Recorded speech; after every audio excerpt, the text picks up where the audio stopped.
Hey guys, welcome back to Sports with Mono and Mono. And I'm here again with my partner Steve. Morning, everybody. Welcome back to the show. Yep. Post St. Patrick's Day. Hope everybody had their corned beef, etc.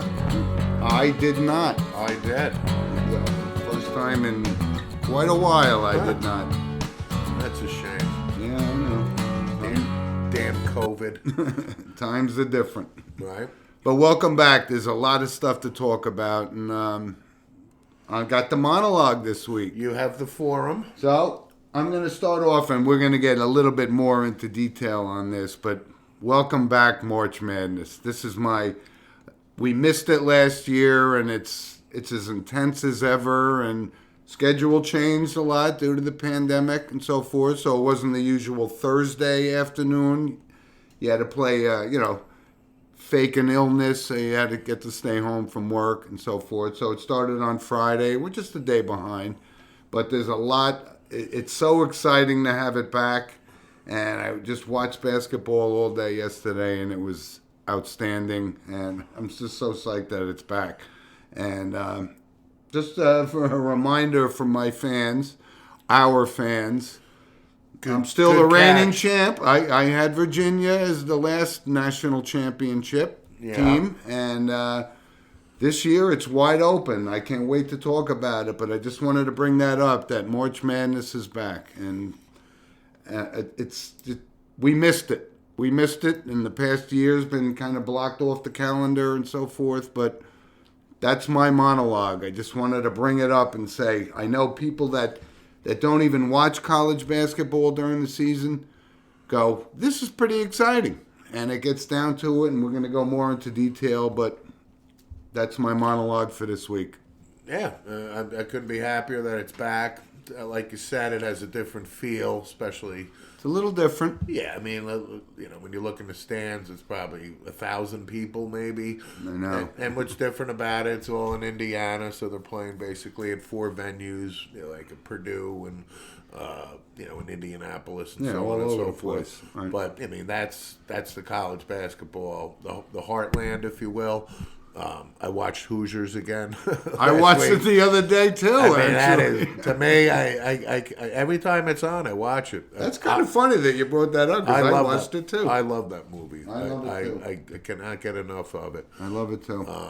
But yesterday, March Madness, I think the biggest story yesterday was Oral Roberts upsetting Ohio State in the first round, and that was probably the biggest upset of the day. Ohio State had the chance to tie it up at the end, and the kid had an open three. But it was a March Madness game, right? Cinderella's sneaking in and so forth, and it was awesome, though. I loved it. Yeah. So, regarding who I think is going to win it, I'm going to state the obvious. I'm going to go with Gonzaga, and the reason, I just think they're the best team. Okay. And if they do win it, they'll be the first undefeated team since our beloved Robert Montgomery Knight of the Indiana Hoosiers. Which was probably my favorite college basketball season of all time. I think so. You and I watched every single game that they played. The 1976 Hoosiers with Kent Benson, Quinn Buckner, Scott May, Tom Abernathy, Bobby Wilkerson. Yep. And there's a great HBO special if you haven't seen The Perfect Season. It's unbelievable. Perfect in 76, it's called. Yep. And they beat Michigan in the final. Ricky Green led Michigan that year. I think Phil Hubbard was on that team. Yes, he was. was. He was coached by Johnny Orr. Right. And, again, nobody's gone undefeated, but Gonzaga, I think this year has a more than a puncher's chance to do it. Right. And I think the final will be Gonzaga in Illinois. I talked to one of our loyal fans, Mike Garvey, from down in Florida, and we talked about it. Like, Gonzaga has been there for 20 years, right? Even before Mark Few became the coach, there was another guy that had a great run, and they just couldn't close the deal. I think they made the Final Four one time out of that stretch. But the point about Gonzaga is they're due. I think Mark Few... I think overdue. Overdue, you're right. Yeah. Overdue. And I think Mark Few is such a good coach. His record is off the charts. Now, mind you, again, they're playing Pepperdine and St. Mary's a lot of the times, but they do play Yep. some of the heavyweights. And Yep. I just think the law of averages, I think Mark Few is due a title. And if it's going to be any year, I think this is Okay. perhaps his best team. Well, let me jump in and say, first of all, our NCAA March Madness segment is sponsored by Coriano Trucking of Summerhill, New York. And again, hope they're enjoying the tournament just like we are. Yeah. And here's my teams. I watched Illinois play the other day. They were outstanding. Against Iowa last Sunday. It was great watching Luca Garza, right? Big stud. For Iowa. Yep. But Illinois, to me, in that game, their ball movement was just great. I mean, cutting and backdoor passes and hustle. You could see these guys. Yep. I think Illinois is going to make the final. Me too. And if Gonzaga is going to win it, they're going to have to go through, I think, Illinois. I think right. And I got two other teams I really like. And I like Alabama. I've watched them a few times. And I have a little connection with Alabama. One of my former neighbors, Thalia, has a godson that's on Alabama Quively, something like that. But what a great player. And I've watched them, and they can score points in a hurry. They got a big test today against Rick Pitino and the Iona Gales today. Who knocked off the Niagara Purple Eagles Right. to get into the tournament. But my point, listen, I've been saying, Rick Pitino all week to people. Again, it's Iona, but Iona's won like 5 MAC conferences in a row. This type of thing. I'm not. They're one and done. They're in and out today. Without question. Without question. But here's my other sleeper, and I like them. I like Michigan. And they haven't been in the finals in a while. You brought up Ricky Green. That was in Phil Hubbard. Those were some good names from the past from Michigan. But I like them too. I just don't see Gonzaga even. I see them pulling off the same thing. They win 23 games a year. They're the number 1 team in the country. But I just don't see it. I think they'll get to the Sweet 16 and out. Oh, Gonzaga? Yes. You're not. I thought you were in agreement with me about Coach Few getting his first title. No, they win 2 games. I'm going Gonzaga. All right. But it's so awesome. But there were great games. Ohio State goes down. Here's another fact. Kentucky, Duke, and North Carolina are no longer in the tournament. How about that? I mean, North Carolina took it on the chin last night against Wisconsin. First time Roy Williams lost an opening round game in the tournament. How about that? 29-1. Yeah, listen. And we love North Carolina. Of course, but I'm watching this game. I've watched North Carolina a couple times this year. They just they don't have they don't have the J.R. Reed or the Kenny Smith. They don't have the man-child J.R. Reed. It's the Windex spokesman cleaning the glass. North Carolina's in complete rebuild. Kentucky is a disaster with the freshman one and done thing. So it's a bad year for him. That's taking its toll on them more than anybody. And Duke, Duke had a very off year. But is it odd that the big 3 are not in there? Well, they're not. But look at all the exciting things that are going on in the March Madness thing, right? Sister Jean, now she's 103. I thought she was 103 when they made their run to the Final Four about 6, 7 years ago. I thought she was going to be 108 coming in today. But listen, Loyola, seems like she knows what's going on, so it's kind of fun. She can navigate that wheelchair with anybody. Yeah. But Loyola Chicago is a really good team. However, if you're talking about an upset special, I said Illinois is going to get to the final. Yep. I think Illinois has their hands full today. But if you make the final, you got to have a game where it's, you got to really work for it. I think this is going to be a lot closer than people think, and I think Illinois will pull it out. But Loyola Chicago is pretty good. No, I like them. I like the coach too. Loyola Chicago leads the NCAA in team defense. They only give up 55.5 points a game. That leads the nation. So Illinois better bring their A game today. And that's great to have a sleeper team like that could potentially cause a lot of trouble in the first 2 rounds. And they're not unknown because they made the Final Four, like you said, like 4 or 5 years ago, whatever it was, when Sister Jean was a baby at 102. But it's so funny, Steve, when I see like this for years and years, and this goes back to when we were watching the tournament, and Gene Cady was the coach of Purdue, right? Yeah. Lights out team all season, and then boom, they get knocked out in the first or second round all the time. Yeah. But boy, did we love watching Gene Cady on the sidelines of Purdue. Greatest scowl ever for college basketball. Thought he was going to have coaching. a heart attack at any moment.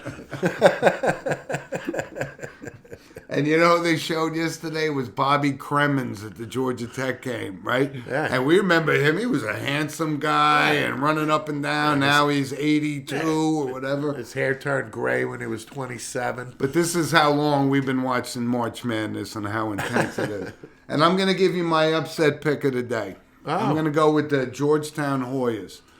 And I watched them blow away Creighton in the Big East final, and I'm just saying they got some players. I'm on the opposite side. I think they get eliminated. I think Colorado handles them just fine today. I think the Buffaloes are a football team, not a basketball team. They've never. I don't think they've ever made a Final Four since we've been doing our March Madness stuff. No. Right? But how exciting! Yeah, right? I gotta guess Georgetown's last Final Four was the Villanova, upset.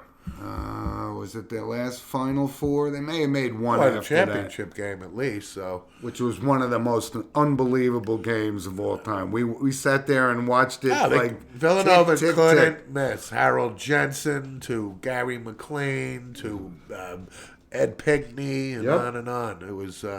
But that's what March Madness is all about. We're going to see some of this coming up in the next day or two. So looking forward to it. But everybody enjoy it, and it's back. Like I said, we missed it last year big time. And as one of our fans, Jim Walsh, pointed out, the NIT is not in Madison Square Garden this year. How about that? So that's another big deal. And of course, the NIT doesn't have the luster of the NCAA, but it was always something to watch, on off days. Absolutely. But not in Madison Square Garden due to the pandemic. So listen, enjoy it, everybody, and let's move on. And I wanted to bring something up because Steve's been bringing this up, the National Hockey League, right? Crazy things. And Steve said that Ovechkin has a chance to break Wayne Gretzky's record if he can stay healthy, that kind of thing. But I watched the Rangers-Caps game last night. Rangers were up 1-0 till like 8 minutes left in the third period. Ovechkin scores 2 goals. Oh, absolutely. What a warrior. I mean, he's like Scott Stevens, but he can score goals, right? You know what's funny about him is when he takes his helmet off, he's like completely gray now. He actually looks like he's 65 years old. And what is he? Got to be 37, 8, He's right? At Something least like that? 36, probably 37. Right. So the only thing that could derail him, I think, is obviously missing games last year with the COVID and a few, that type of thing. I'm not ruling it out because he still can get around that ice and he makes things happen. But speaking of the Rangers, the other night, David Quinn and the coaching staff is sidelined with COVID protocol, and the Rangers, man, 9-0. Mika Zibanejad has 6 points in a period, had 3 goals, 3 assists. He's been starving all year, though. This was a breakout game. Yeah, for him, right? and he's the first player to do so since Brian Trottier in 1978 to have a period like that. But it was just unbelievable. The Rangers scored 7 goals in a 9-0 blanket. And he broke the Rangers record for most 3 goals in the shortest span. It was. Do you know who that was? Take one guess. It was the trivia question last night on the game. 2 minutes and 30 seconds, this guy, former captain of the Rangers, scored 3 goals. Mark Messier. No. Former captain of the New York Rangers. Let's see. I think he was. His brother was certainly the captain. Yeah, that gave it away, right? It was Don Maloney. Yeah. Okay. 2 minutes and 30 seconds. But you know what? I actually saw Zibanejad's career record. He's got like 400 points in 500 games. Listen, That's he's pretty good. He's also Swedish. He's like the darkest looking Swede I've ever seen. His father's a sailor for sure. He looks like Borat. But I wanted to bring that up because I think this guy Ovechkin is awesome.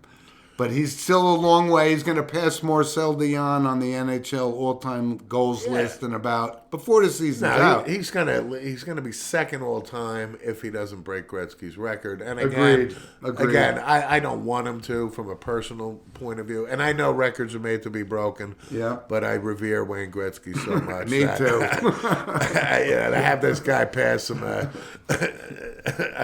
don't know if I'd like that. I agree with you. But there's one other thing I wanted to bring up, and Jim Walsh, one of our fans, said you may be right. You know, David Quinn is he getting hotter and hotter than I even thought? Because they were on COVID protocol and they beat the Flyers 9-0. How unbelievable is that? It didn't help his cause, put it that way. And there wasn't 30 fights in the game. Right. You know, once it became 4-0, you figured they were going to drop the gloves all game. But, yeah. I mean, the Rangers are now 12-13, I think, and they're 5 points, I would say, because of last night's loss, behind the fourth spot. It's still early enough where they can get on a roll. All right. However, and Panarin's back. Panarin's back, but we got to be very objective here. The Bruins, the Capitals, the Flyers, even though the Flyers took it on the chin. Agreed. They get a good goalie. Corey Hart's pretty good. They're still the better team. Yep. And the Capitals, Penguins, and the Islanders unfortunately had a major loss with Anders Lee out for the year now with a knee injury. Guy is really good. I didn't even know that. He's an unsung guy that is good leader, captain of that team. Yeah, that's a big blow for the Islanders. Yeah. But there was one team that I wanted to bring up because I used to go to Buffalo Sabres games a lot when I was in college because it was, a half an hour away. What has happened to that franchise? I know it's funny you mention that because, again, I work with a guy who's a diehard fellow Ranger fan. And I even said that, we're sitting at our desk, and I threw that out there. A long way from the Gilles Perreault, Rennie Robert, right? Goal of game line. Rick Martin and Rick Martin. But the thing is about it is I looked and I said, they've lost 12 in a row. Fired their coach. Are they really that bad? And then Frank turned around and he goes, yeah. They are, and they got a cornerstone of that franchise. This guy Jack Eichel, who's just one player though, right? But now they're going to have to get rid of him. But that's the thing about Buffalo is they've had like the number 1 or top 3 pick now, forever. Yeah, I know. And for whatever reason, they can't get that core. And again, let's face it, it's not the most attractive destination for a star player. I know, but hockey's pretty big in Buffalo. Believe me, I'm just saying, Buffalo is. They're well on their way to having the number 1 overall pick again. But I'm just saying, I wanted to bring that up because they were really good in those Gilles Perreault days. They certainly were. That guy was a sniper. Yeah. So I wanted to move on, Steve, because Major League Baseball is about a week away, 10 days away, 9 days. We're getting there. And one of our loyal listeners said, "I'm sure this is going to be your Major League Baseball preview show." I said, well, next week will actually be our show. But he says, we got to talk about this. So here's my teams in Major League Baseball, all right? The St. Louis Cardinals getting Arenado changes everything in the National League. I think they're going to be tough to beat. Here's my teams I like. The Atlanta Braves. And I remember watching these guys last year during the pandemic and the shortened season. They got a lot of talent. Yeah, especially on the pitching, man. And you and I have talked 1,000 times about the Mets, and they put they're much improved. Let's put it that way. The culture and everything. It's a different Mets organization. It is. And we'll see how it translates to the field. I'm still going to say the Mets are going to win the World Series probably within 3 years. Okay. And they're probably going to win a multiple. But the Mets we talked about it, are pointed in the right direction. We'll leave it at that. I agree, though, with you on Atlanta. I think Atlanta will win the NL East. With Acuna, he's stud. Yeah, and, but their pitching is they got just the young blazing pitchers, and they're very talented. And again, I mean, Atlanta's kind of similar to what we just talked about with Buffalo, by where obviously with Maddox and Glavine and all that, and Bobby Cox, they won, and all those teams, but they only won one World Series, right? Which but is my great. point is, once that ended, they were in the doldrums for about 8-9 years, and they were getting the number one pick and top thing, like Danby Swanson and all that. But they've done it right. They've selected the right talent, because the pitchers and thing, they're all homegrown kids. And I've always thought that so the you got to Braves, tip your hat to and them. I always thought that the Braves, from the John Sherholz days, had great managerial stuff, right? Sure. And Player evaluation. but let's not dismiss. Listen, who spent the most money in the off season was San Diego, right? I mean, and they got a lot of talent, So they went for Tatis, and they went for Machado, and they got the pitching now with Blake Snell and so forth. So they're a team to be reckoned with. So let's move to the American League, right? And here's my team I think can't miss going to the World Series, the Chicago White Sox. They are loaded up Not and down. yet. And I know we're on the fence with They're getting there, but I'm not anointing them. I like them, though. They're close, very close. I'm going to say if the Yankees don't win it, they're going to lose to the White Sox because they got so much talent up and down that roster. But again, it's another example. The White Sox have been in the doldrums, and they've been building their system, and they got some. They never won it in our lifetime, have they? Yeah, they won it. 1 year? Yeah. Who's Jay Burley was the pitcher for that team? Mark Burley. Mark Burley, right. Ozzie Guillen Yeah, was that's the right. manager. What year was that? I can't even pull that out. I'm going to say It's been 2006 or within something. 20 years or something. Yeah, it's been a while. And then Tony La Russa got him to the championship, the AL championship, with like Lamar Hoyt was on the mound, and that team, Hall of Famer Harold Baines. We go back to the Wilbur Wood days, if Bert Newton, Hell yeah. Bill Melton at third base. That's right. Led the American League in home runs one season, I think. Right? Literally, I think he did. Right. Had to be like 74, 75, something like that. Stan Bonson. But I like their talent. Ex-Yankee, White Sox, Stan Bonson on the mound. Remember? Didn't he win Rookie of the Year or something, pitching for the Yankees? And do you know who he acquired, or Goose Gossage? Obviously he was pitching for the Pirates before we signed him, but he came up in the White Sox. He did. And remember when the White Sox had the red pinstripe uniforms and the red hats? I remember we used to have a Rich Gossage pitcher card. Hell yeah. I don't know what the hell happened to it. But, no doubt. But listen, we'll talk a little bit more about baseball and see what happens in the next week or so. But opening day is right around the corner. Just to let me chime in a little bit, I think the Dodgers are absolutely loaded. Of course, I left them off because they're going to be there. San Diego is up and coming. And so I think it's just clear cut that the Dodgers are just probably the best team. However, I agree with your point on St. Louis. I think the acquisition of Nolan Arenado is big. It's huge. It's huge. It's very big. As far as the American League goes, the Yankees, I agree with the White Sox that they're going to make some big noise this year.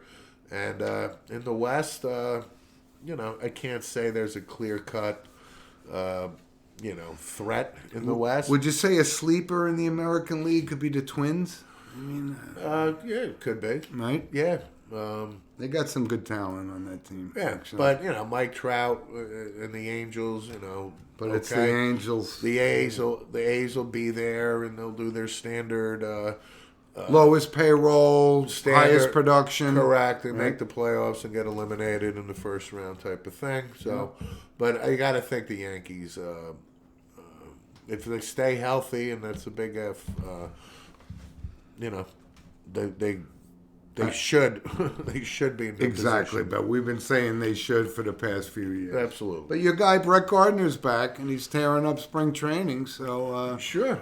I would have let him go. And if somebody tells me that Brett Gardner, number 11, should be in Monument Park when he retires, we're going to have a big, big problem. Of course not. Good Yankee.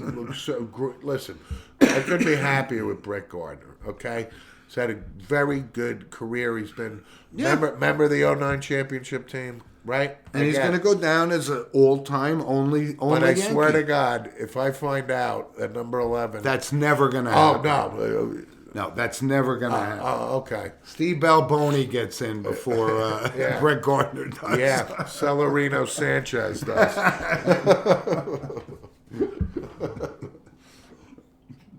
But I'm looking forward to baseball.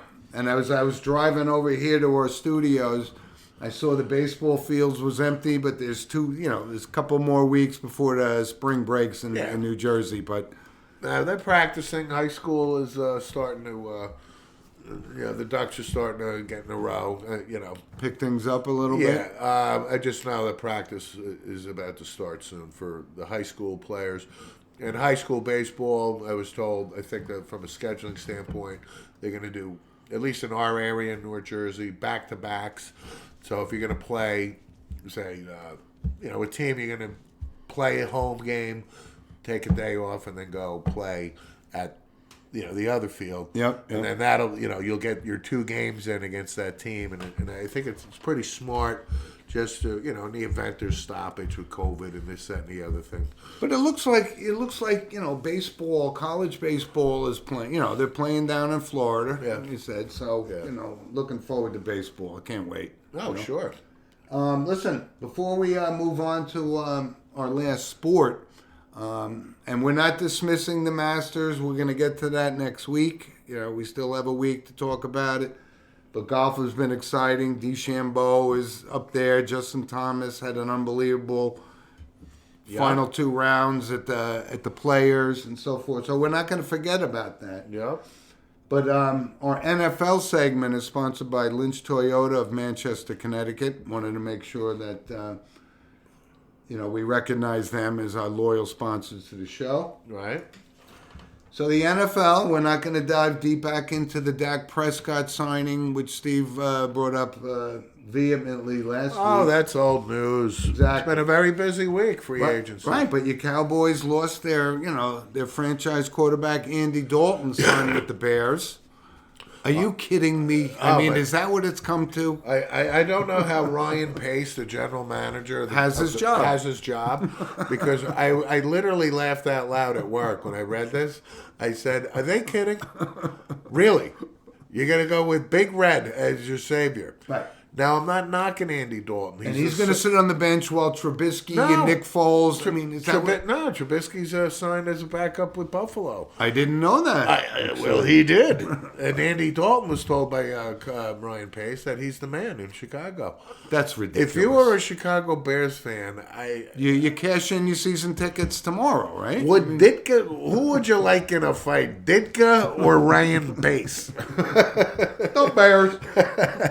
I just thought that was ludicrous. But the thing about Ryan Pace is that he's saying we did everything in our power to inquire about getting Russell Wilson, and unfortunately Seattle didn't, right? So he's going to say... Wouldn't you be better off trading and getting Sam Darnold or something? I mean, they're literally signing I don't know how he is just going to justify Andy Dalton He's not. as the Bears starting quarterback. Yeah. Unless the Bears, draft a quarterback in the first round. But that was an odd signing. That's the reason I brought it up. Right? You could put Ryan Pace on the the watch list as. But again, the NFL is almost becoming the NBA. They're signing guys. Like the Patriots signed like 7 guys, and they're giving them $30, $40, $50 million. Yeah. But it's we're NFL fans, and I never heard some of these guys. Not guaranteed money. The signing bonuses, they got something to sign their name. Fine, right? But again, You can sign him to a $200 million deal. They get a I get- $23 million signing bonus, and that's pretty much it. I get the NFL is different than any other sport. Listen, you know. the NFL. NFL, you get NBA, you get paid for life. Major League Baseball, you get paid for life. That's the point about NFL, you have to come. Well, that's to the work. point about the NFL. But there Okay? were so many signings. And if you would think about the NFL against any other sport, it's probably obviously the highest risk of injury and shortened careers, and their pay model is such that it favors the owners, not the players. But if we go around the league and look, Jets signed a couple of wide receivers. Giants signed Kenny Golladay. The Giants are listen. Kyle Rudolph. How about that? Yeah, you know what? I would have liked the Kyle Rudolph signing 4 years ago. Big fan of him, but he's 10 years in the league, 31. His production is again, it's just it's going down. Well, yeah. However, Kyle Cousins Rudolph, throwing to him. I think he's a good signing. The Jets signed Corey Davis, who was like the 5th, 6th overall pick in the draft 4 or 5 years ago, and last year finally kind of had a breakout year. The kid's only 25. I like that signing. The Jets signed Carl Lawson from the Bengals, who's been injury prone, but had a really productive year last year on the edge, pass rusher. I think that's a good signing. Yep. But you go down the transaction list and you see, and I knew Bill Belichick was going to pick up Kyle Van Noy, who got released. Yeah, makes He's sense. a solid player. It makes sense, sure. But NFL free agency, right? A longtime Bengal, Geno Atkins, a good player. Hope the Cowboys pick him up. Right. And I'm serious. Don't even rule that out. Yeah. And you got a guy like Patrick Peterson, 1-year deal with the Vikings. $10 million. Yeah, but he's solid. And on and on. I mean, this is the time where guys move. And then, of course, you got, during the week, as Monday, Tuesday, Wednesday, Thursday got here, there'd be one more additional lawsuit to Deshaun Watson getting a rub down by a masseuse. Yeah, that's 12 civil lawsuits against him now this morning. It's not good PR for Deshaun. No, it's not. And I've talked about this. I mean, and somebody actually mentioned to me, he said, you know what, if you live a life and it's a little off track, and you got to keep quiet. And don't hold out for, Don't be advertising these happy endings, Deshaun. I mean, exactly. Listen, I mean, we've beat this to death. Do we know if this is true? There's always smoke. If there's smoke, there's fire. Agreed. However, you also have to. But he think brought at 13 and he brought piling on. He brought the attention to himself. Oh yeah. So I mean, you knew this was going to happen. So Deshaun, enjoy your stay in Houston because it sounds like nobody's going to trade for this. That's my point. But listen, you're not going to force your way out of Houston. Is my point here with this hanging over. And we're going to talk a lot about the NFL, right? The quarterback carousel still hasn't stopped spinning, so there's a lot of guys that are going to end up on different teams. Right. And the draft, obviously, we're big into that, and as we get closer to the draft, we'll go a little bit more in depth. So, NFL, okay, it's the off season. It's baseball, it's Masters, it's the Kentucky Derby. That's all coming up. Right. Looking forward to it.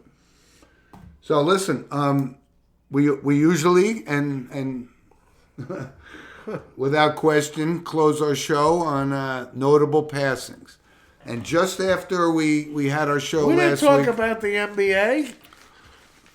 We've gotten some feedback from people that. Go ahead. Go ahead. What do you got? The NBA, I got nothing.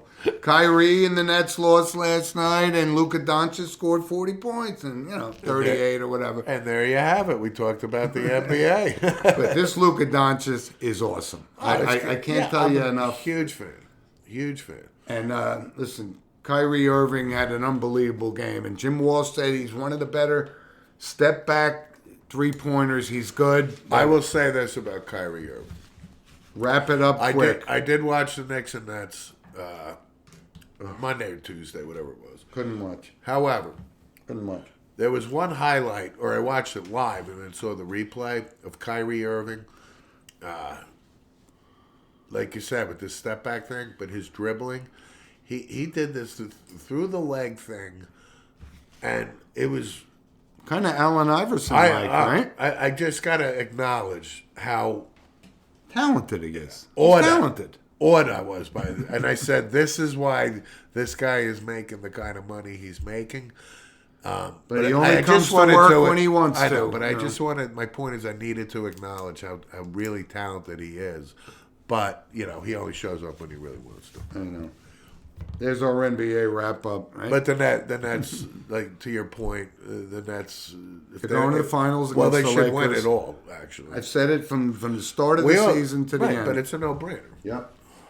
But let's move on to our notables, Steve. And one of them, I got to put this guy at the top. Marvelous Marvin Hagler. Absolutely. And we loved this guy. Yeah. He was ferocious, right? And he was another guy, because I went to Boston University, I had the privilege of knowing more about him because he was from Brockton, Mass., which is yes, he was. About 20 minutes from downtown Boston. Yep. Rocky Marciano country, too. But Marvelous Marvin Hagler, man, he was revered, and I was a big fan of him. He was a legit champion, and he was feared in his weight class, and he had a great run. And he was a good guy. He was. He was a good guy. And they had some memorable fights. Totally. That Sugar Ray Leonard, we wouldn't have thought Sugar Ray Leonard stood a chance against this guy. He was just unbeatable. Like when Tyson came up, he was that kind of unbeatable. I remember that. And Leonard just picked him apart and picked him apart. I remember it, and I said, no way Marvin loses to Sugar Ray. Sugar Ray's going to get his comeuppance, and you know what? That's why Sugar Ray Leonard is. And the Hagler-Hearns fights were unbelievable, right? Yeah. I mean, the Hitman versus the Marvelous Man. When Tommy Hearns got knocked out, boy, did he get knocked out. Oh, he got wobbling, Wobbling. It was so... You could see the whites of his eyes getting, Which way did he go? Which way did he go? But Marvin Hagler was awesome, and that's very sprightly. 66 Only years young. Old. Yeah, he was 66. Very young. But, don't know the backstory, but there's got to be. R.I.P. Marvin Hagler. Big time. A guy, great champion, and yep. I was sad to hear he passed. Yep, but he had some memorable fights, man, and it was awesome. Yeah. Here's one from the world of entertainment, and you brought this to my attention. Yaphet Kotto. Alonzo Mosley, FBI. And just for the record, we worshipped that movie, Midnight Run. Thought it was top to bottom, brilliant. If nobody has seen Midnight Run, which I find impossible to believe. But it is such a funny movie. It is great. And Yaphet Kotto plays Alonzo Mosley, FBI. Outstanding. Yep. Am I going to like this news? Walsh. He's got my ID. Give him the disc. Give him the disc. The Duke. But Yaphet Kotto, I remember, of course, as Mr. Big from Live and Let Die, James Bond. Yes. Yep. He was Lieutenant Giorello. G. Great movie career. Homicide, Life on the Street, which is one of my favorite TV shows. Been 100 movies at least. And, Yaphet Kotto was, 80s? Yeah, it was like 80, probably 80, 81, something like that. Great actor, though. Great character roles. But if you haven't seen Midnight Run, watch it. And here's my last notable passing. It's kind of personal to me. It's one of my college roommates, Bill Canty. Okay. Lives down in Naples and Marco Island and so forth. His father, Ed, passed away. I'm sorry to hear that, Bill. And his father was so nice to me. Bill sent me an email. When we were in college, the parents used to come up. My parents didn't come up those alumni parents' weekends. But Bill wrote me a note, and he said, my father loved playing Jeopardy with Jim during Parents' Weekend. It made me, salty discharge out of my eyes. It was just, he was so nice. Good fond memory. Great family, the Canty family from up in Schenectady and so forth. And, Bill lost his brother in 9/11, and he's lost a couple brothers since, and his father passed away. But I want to give a shout out to Ed Canty, who raised a great family from Niagara. Absolutely. R.I.P. and sorry for your loss, Bill. Very personal to me. Bill, all the best.